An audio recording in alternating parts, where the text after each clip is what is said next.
ये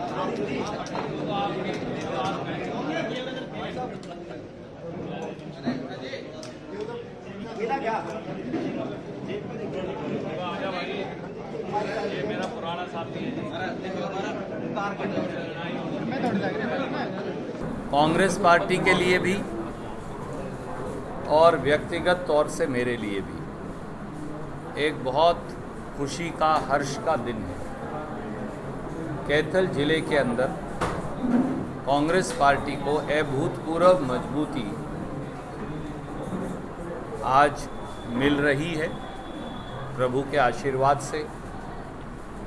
आप सब एक ऐसी शख्सियत जिससे आप सब परिचित हैं, कोई ऐसा व्यक्ति नहीं है शहर में जो इनको नहीं जानता है, हर बिरादरी का।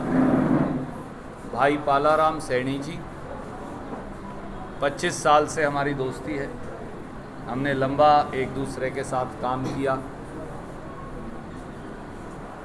हम इकट्ठे चलते चलते कहीं बिछड़ गए और हाल में ही 2024 का लोकसभा का चुनाव कुरुक्षेत्र संसदीय क्षेत्र से पालाराम सैनी जी ने जेजेपी से लड़ा और 2019 से हमारे रास्ते अलग हुए थे।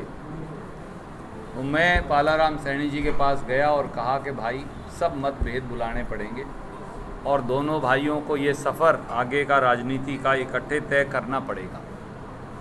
मैं शुक्रगुजार हूँ भाई पालाराम सैनी का भी, पर इनके साथ इनके हज़ारों समर्थक भी हैं और उन सारे समर्थकों से इन्होंने कई दिन तक व्यापक राय की, गांव, शहर, इलाके के, कैथल और कुरुक्षेत्र संसदीय क्षेत्र के। और उसके बाद राहुल गांधी जी की नीतियों, खड़गे जी की नीतियों, कांग्रेस की नीतियों और अपने भाई पर विश्वास करके रणदीप पर इन्होंने कांग्रेस पार्टी में शामिल होने का निर्णय किया है। मैं हृदय की गहराइयों से इनका स्वागत भी करता हूं अपने भाई का और शुक्रगुजार भी। इसी कड़ी में हमारे एक नौजवान साथी, उनका हमारा साथ जब वो म्युनिसिपल कमिश्नर नहीं थे लंबे अरसे तक रहा, परंतु जब ये नगर पालिका की प्रक्रिया शुरू हुई तो उसके अंदर हम एक दूसरे से बिछुड़ गए। मेरे छोटे भाई विकास सौदा जी, जो भाई सुरेंद्र रांझा जी के अजीज़ भी हैं, जोगिंदर भाई के अजीज़ भी हैं, भाई सुदीप के अजीज़ भी हैं, पर हमारा राह अलग अलग हो गई। ये बीजेपी में शामिल हो गए थे।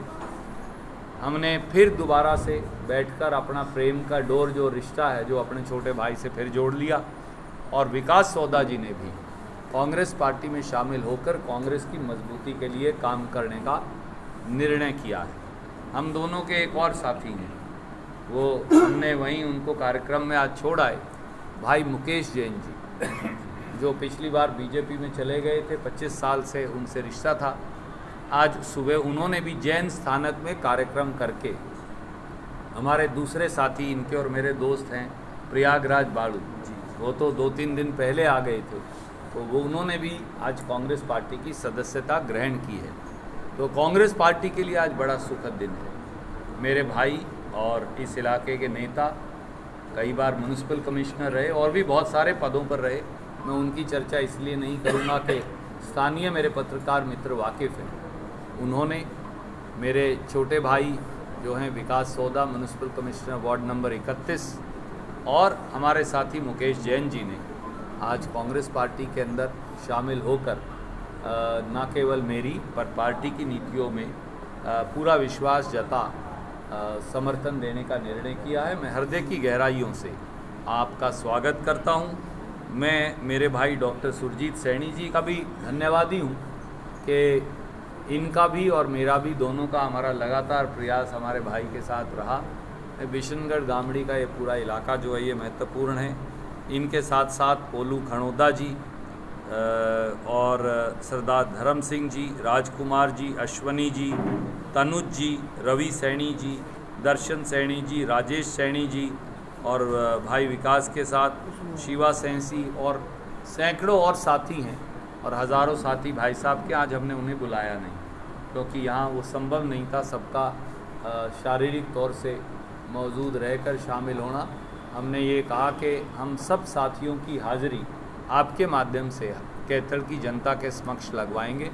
तो मुझे ये लगता है कि ये सुखद संदेश हरियाणा में आने वाली 3/4 से अधिक बहुमत से बनने वाली कांग्रेस की सरकार की ओर इशारा करता है। और हमें ये विश्वास है कि इतनी शक्ति और इतना गठजोड़ और इतना भाईचारा मैंने शायद कभी 2009 के चुनाव में भी नहीं देखा, जो इस बार दिख रहा है।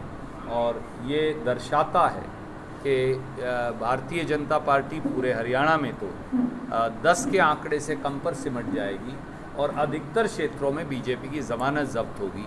ये लोगों का फैसला है, कांग्रेस का नहीं या हम लोगों का नहीं, क्योंकि वोट की चोट से लोगों ने निर्णय किया है कि भाजपा के अहंकारी शासन, भ्रष्टाचार जनक पार्टी के भ्रष्टाचारी शासन, बिकती हुई नौकरी की मंडी में बच्चों के भविष्य की बोली लगाते हुए भाजपाई शासन, इसका खात्मा और अंत करना है। कोई भी सवाल आप पूछना चाहें तो स्वागत है। खिलाड़ियों को कांग्रेस ने मौका दिया है, उनको टिकट की बात भी हो रही है, कांग्रेस ज्वाइन कर लिया है, तो ये भाजपा आरोप लगा रही है लोग पहले भी राजनीति कर रहे थे, इसीलिए लोग ये आदरणीय साथी, भाजपा हरियाणा की पहलवान बेटियों से अक्सर गाली गलौज करती आई है। बीजेपी ने हरियाणा के किसान और खेत मजदूर को गुंडा, आतंकी, आतंकवादी, नक्सलवादी, बदमाश, हम सब लोगों को ये कहा। उसके बाद पहलवान बेटियों के बाल से पकड़कर संसद के उद्घाटन के दिन उनको दिल्ली की सड़कों पर घसीटवाया। तो भाजपा की ये गाली गलौज की शैली नई नहीं है। उनके सब नेता इसी गाली गलौज की परिभाषा को ही जानते हैं। उनकी गालियां उनको मुबारक। कन्हैया मित्तल के कांग्रेस में शामिल होने की चर्चाएं हैं। कन्हैया मित्तल के कांग्रेस में शामिल होने की चर्चा। साहब, मेरी जानकारी में नहीं, महासचिव जी से अगर पूछें तो शायद वो बता सकें। रणदीप जी, आपने अपने विकास कार्य गिनवाए, लीला राम ने कहा है कि मेरे सामने कभी डिबेट में बैठेंगे तब बताएंगे उनमें कितना समय। देखिए आदरणीय मित्र, कभी कभी ऐसा होता है जब आपने कुछ ना लिखा हो या कुछ ना किया हो तो बौखलाहट आ जाती है। मैं मेरे मित्र को सिर्फ शुभकामनाएं दूंगा और उम्मीद करता हूं ईश्वर उन्हें सद्बुद्धि देगा। साहब, ऐसा है, अभी कोई लिस्ट आई नहीं है, तो अब में कोई ना कोई फर्जी लिस्टें आती रहेंगी। जब तक AICC से औपचारिक लिस्ट जारी ना हो तब तक किसी लिस्ट को आप सही न मानें। कब तक आने ये इसका जवाब दीपक बाबरिया देंगे। रणदीप जी, लगातार बम्पर ज्वाइनिंग कांग्रेस में हो रही है, क्या कारण लगता है कि लगातार भाजपा जसपा के लोग टूटकर कांग्रेस में शामिल हो रहे हैं? देखिए, जैसा मैंने कहा, बीजेपी जो है वो हरियाणा में फूट और टूट, फूट के चलते टूट की कगार पर है। बीजेपी जो है वो ताश के पत्तों की तरह धराशाही हो रही है, इसलिए कि उसकी नींव कभी थी नहीं। उसकी नींव नफ़रत पे टिकी थी। नफ़रत पे टिका हुआ महल कभी खड़ा नहीं रह सकता।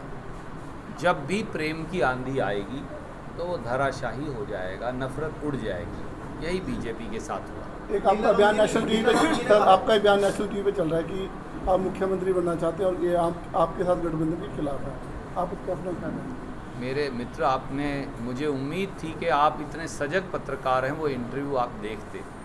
मैंने ये कहा, उन्होंने मुझे पूछा कि कब कौन मुख्यमंत्री बनेगा। ऐसे मैंने ये कहा कि हरियाणा के विधायक दल के लोग और केंद्रीय नेतृत्व राहुल गांधी जी निर्णय करेंगे। राजनीति में प्रांत को चलाने की महत्वाकांक्षा गलत नहीं, पर वो महत्वाकांक्षा पार्टी के अनुशासन से ऊपर भी नहीं। गठबंधन पे आप क्या कहेंगे? गठबंधन का भी आपका बयान चला कि आपके साथ गठबंधन। देखिए, मैंने ये कहा, मैं अब देखिए किसी और चैनल के इंटरव्यू से आप क्या लेंगे, छोड़िए ना। हमारे पूरी प्रश्न आप अपना सवाल पूछिए। आप गठबंधन पे क्या कहना चाहेंगे? आप आगे मैंने ये पहले भी कहा, मैं फिर दोहराता हूँ आदरणीय मित्र, और आप मेरे ख्याल हर पत्रकार वार्ता में मुझसे ये सवाल मेरे साथी करते हैं। गठबंधन का निर्णय कांग्रेस का केंद्रीय नेतृत्व करेगा।